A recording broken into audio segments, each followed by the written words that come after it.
जी, जब छात्र स्कूल से कॉलेज लाइफ में जाते हैं तो वाकई वो लम्हे बहुत यादगार होते हैं। भावना, अगर मैं कहूँ कॉलेज लाइफ तो आपके जहन में सबसे पहले कौन से 3 शब्द आते हैं? Friends, okay. मस्ती हाँ। और स्टडीज। आपके? College crush, okay. College canteen और करियर चॉइसेस। कैसे एक नई दिशा मिले, नए दोस्त, नया वातावरण, लेकिन नई चुनौतियां भी। ऐसे में विद्यार्थी अपनी मेंटल हेल्थ का कैसे ध्यान रख सकता है, इस विषय पर बातचीत के लिए यहाँ दूरदर्शन स्टूडियोज़ में हमारे साथ 2 मेहमान मौजूद हैं। स्वागत कीजिए समृद्धि विनोद मिश्रा का। नमस्कार। समृद्धि फाउंडर हैं सहारा की, जो कि एक मेंटल हेल्थ इनिशिएटिव है। और स्वागत करते हैं डॉक्टर दुर्गेश त्रिपाठी का, एसोसिएट प्रोफेसर गुरु गोविंद सिंह इंद्रप्रस्थ यूनिवर्सिटी। आपका स्वागत है हमारे कार्यक्रम में। तो डॉक्टर दुर्गेश, अगर आपसे हम बात करें कि जब एक कॉलेज लाइफ एक नया पड़ाव है स्टूडेंट के जीवन में, तो किस तरीके के एक्सपीरियंसेस उनके साथ रहते हैं जब आप देखते हैं एक नया, एक डर भी होता है ना स्टूडेंट में, तो कैसा आप महसूस करते हैं जब एक नया स्टूडेंट कदम रखता है कॉलेज में? निश्चित रूप से यदि हम देखें तो एक नया समझ, एक नया भविष्य के बारे में संभावनाएं, और उसके अंदर सबसे बड़ी विचार होती है कि हमारा जीवन एक नए तरीके से नए एकेडमिक लाइफ की तरफ हम बढ़ रहे हैं।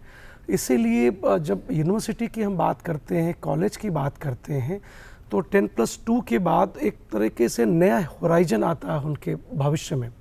और विश्वविद्यालय इसीलिए कहते हैं विश्वविद्यालय, केवल वो विद्यालय नहीं है, मतलब विश्व की जो एक ग्लोबल कॉन्सेप्ट है, एक जो वसुधैव कुटुंबकम की बात होती है, पूरा विश्व हमारा परिवार है, पूरा पृथ्वी हमारा परिवार है, पूरी धरा हमारा परिवार है, उस तरह की फीलिंग्स उनके अंदर आती है। जी बिल्कुल। मेंटल हेल्थ की दृष्टि से समृद्धि, जब आप, क्योंकि साइकोलॉजी के स्टूडेंट हैं, जब आप स्कूल से कॉलेज में गई थी, आपके मन में क्या भाव थे? देखिए, स्कूल से कॉलेज का जो ट्रांजिशन होता है वो एक बहुत ही नया अनुभव होता है किसी भी स्टूडेंट के लिए। तो एक तो जो लोगों ने माइंडसेट हमारा होता है स्टूडेंट का कि बस स्कूल में पढ़ाई कर लिया एंड कॉलेज में आके बी ऑल फन, वो एकदम से ब्रेक होता है। They come up to a reality that no, this is something different that they need to work upon. तो वो एक माइंडसेट बनाना बहुत इंपॉर्टेंट होता है कॉलेज लाइफ के लिए। एंड वो अगर आप मेंटल प्रिपरेशन के साथ जाएंगे कॉलेज में तो बहुत ज़्यादा आपकी हेल्प करता है in terms of mental health. Because college, school से कॉलेज में जब आप ट्रांजिशन करते हैं तो स्टूडेंट्स को एकदम से इतने सारे चैलेंजेस आ जाते हैं कि उन्हें यही नहीं पता होता हम डील कैसे करें। चैलेंजेस? देखिए, स्ट्रेस और एंजाइटी बहुत ही कॉमन है।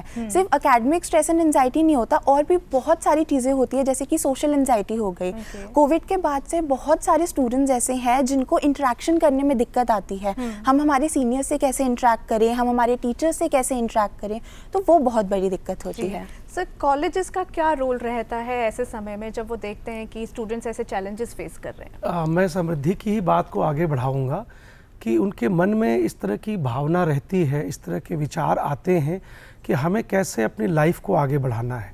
उसके लिए सबसे बड़ी बात क्या होती है कि उनके अंदर ये समझ आ जाती है कि 10+2 के बाद जब मैं कॉलेज या विश्वविद्यालय में आ रही हूँ तो हमारा स्किल ओरिएंटेशन है, हमारा ये फ्यूचर प्रॉस्पेक्ट्स है, इसमें रोजगार की संभावना भी है। इसके अलावा हमें विदेशी शिक्षा यदि प्राप्त करने के बारे में भी सोचना है तो इस बारे में भी उनकी एक भावना रहती है। तो ये बहुत सारी चीज़ें होती हैं, साथ में नए दोस्त, नया कॉलेज, नया एटमॉस्फेयर, नया इंफ्रास्ट्रक्चर, बहुत सारी चीज़ें होती हैं। क्योंकि 10+2 के बाद विश्वविद्यालय या कॉलेज के इंफ्रास्ट्रक्चर भी अलग तरीके के होते हैं, बड़े होते हैं। जैसे 1 या 2 एकड़ का यदि कॉलेज है 10+2 का, तो यहाँ पे मोर देन 60 एकर्स का यूनिवर्सिटी या 10 एकर्स का, 15 एकर्स का कॉलेज मिलता है। उनके लिए स्पोर्ट्स के ग्राउंड ज़्यादा होते हैं।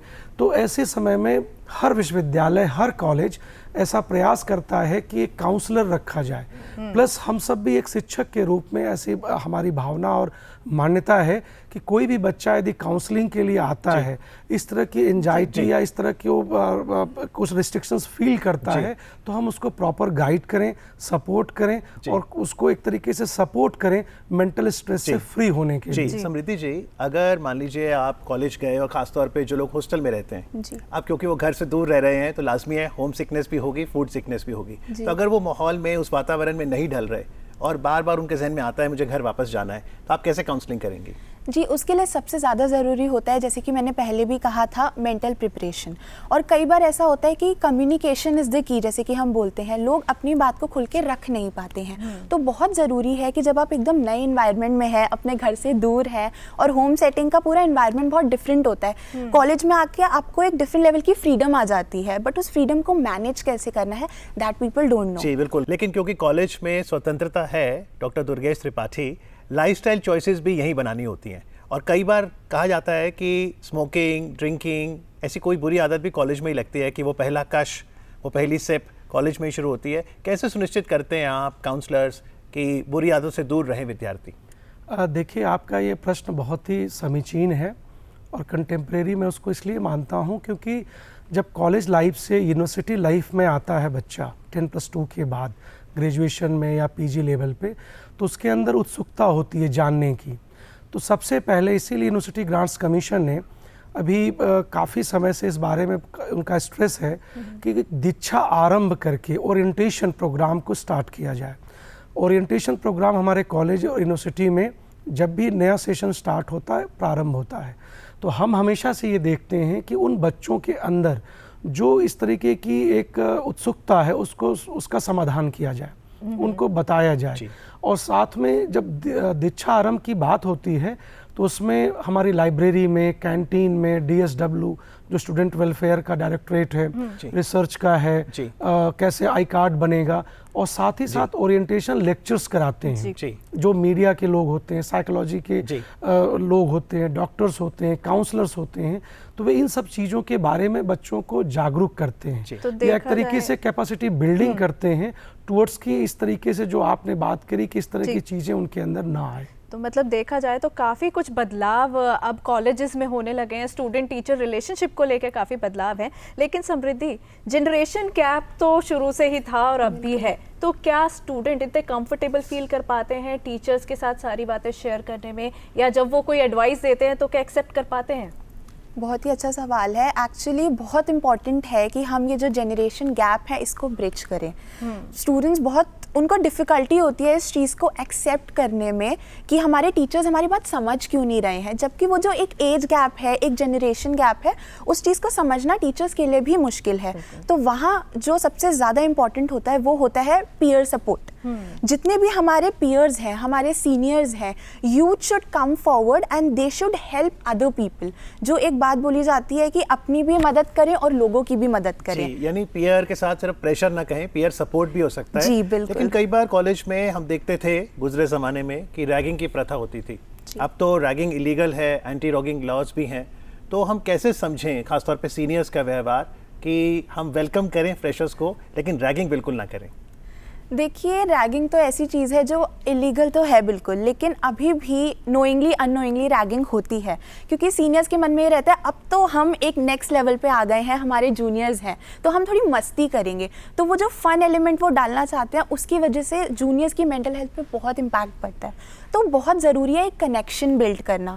इसमें जो हमारा कॉलेज का एनवायरनमेंट है, एक सपोर्टिंग एनवायरनमेंट बिल्ड करना, टीचर्स और जो फैकल्टी मेंबर्स हैं, ओरिएंटेशन प्रोग्राम्स में सीनियर्स और जूनियर्स का प्रॉपर इंटरेक्शन करके उनके साथ बात करना। जी, रैगिंग के केस में सर कॉलेज का जो मैनेजमेंट है, जो टीचर्स हैं, उनका क्या इनपुट रहता है? इनपुट तो नहीं बोलेंगे, बल्कि हम एक तरीके से बोलेंगे कि काउंसलिंग कैसे हम करते हैं। तो इसके लिए बहुत पहले मैंडेट आ चुका है, मिनिस्ट्री ऑफ एजुकेशन और यूनिवर्सिटी ग्रांट्स कमीशन का एंटी रैगिंग कमेटी होती है हर यूनिवर्सिटी, हर कॉलेज में। और साथ ही साथ हम लोग स्कूल लेवल पे, जिसको आप डिपार्टमेंट के रूप में समझ सकते हैं, डिपार्टमेंट के लेवल पे भी हम लोग बनाते हैं। और जैसा समृद्धि ने कहा कि जेंडर गैप की बात कही, या आपने एक एज जनरेशन गैप की बात करी, तो उसके लिए हम लोग उस काउंसलिंग प्रोसेस में, उस कमेटी में सीनियर्स को भी डालते हैं कि सीनियर्स भी हों, उसमें फैकल्टी भी हो। फैकल्टी में भी इंश्योर करते हैं कि मेल फैकल्टी हो, फीमेल फैकल्टी हो, कि इस तरीके से उसका कंपोजिशन हम तैयार करते हैं कि किसी भी बच्चे को कनेक्ट करने के लिए, जैसा आपने कहा समृद्धि, और इंगेजमेंट की जो बात कही, उसमें कहीं भी कोई भी प्रॉब्लम नहीं आनी चाहिए। इवन अब मिनिस्ट्री ऑफ एजुकेशन और यूनिवर्सिटी ग्रांट्स कमीशन ने नॉर्थ ईस्ट के स्टूडेंट्स हमारे पास बहुत आते हैं दिल्ली में, उनके लिए भी स्पेशल सेल बनाने की बात करी है। और उससे भी अब आगे हम जा चुके हैं, मेंटर और मेंटी प्रोग्राम इम्प्लीमेंट हो चुका है कॉलेज में और यूनिवर्सिटी में, यूनिवर्सिटी ग्रांट्स कमीशन के ही डायरेक्शन पे मेंटर और मेंटी, मतलब स्टूडेंट के साथ साथ एक स्टूडेंट के साथ साथ एक टीचर या एक टीचर के साथ साथ 2 स्टूडेंट, इस तरीके के कुछ कंपोजिशन हमें बनाना है और उस बच्चे की रेगुलर काउंसलिंग करनी है।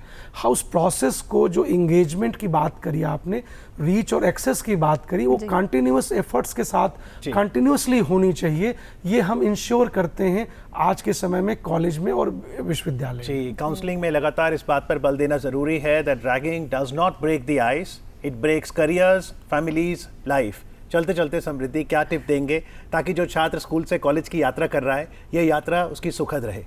देखिए, मेरी टिप सिर्फ यही रहेगी कि आप अपने ऊपर भरोसा रखें, सेल्फ बिलीफ रखें और कम्युनिकेट करें। Communication is the key. जितना ज़्यादा आप बात करेंगे मेंटल हेल्थ के बारे में, उतना ज़्यादा हम ये जो मेंटल हेल्थ स्टिग्मा है उसको ब्रेक कर पाएंगे। And it is very important कि we all come together to have a collective effort.